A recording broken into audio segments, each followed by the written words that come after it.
if you grow up in a family that struggled economically, you kind of know that you're not the only family in America then or now that is in that boat. And my criticism of the media, and I get very angry at this, is they don't deal with that reality.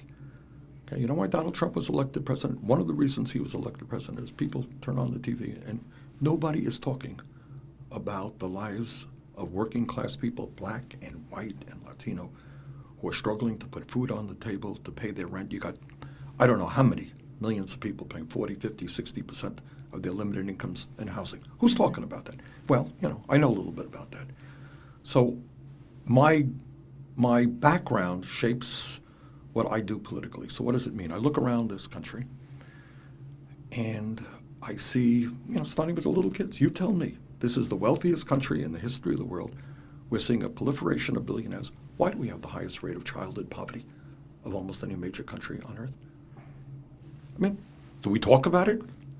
More and more billionaires, and yet approximately 20% of the kids in this country living in poverty. If you live in poverty, the odds are you're not going to do well. And if you live in poverty, your parents are not going to give you decent child care, right?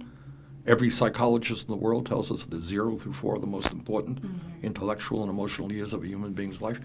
We have a dysfunctional child care system. Our public school system is failing. Not in all communities. Some communities are doing great.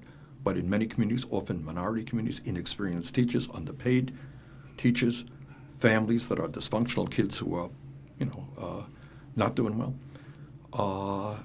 Kids can't go to college because they can't afford it. You got 40 million people leaving school deeply in debt.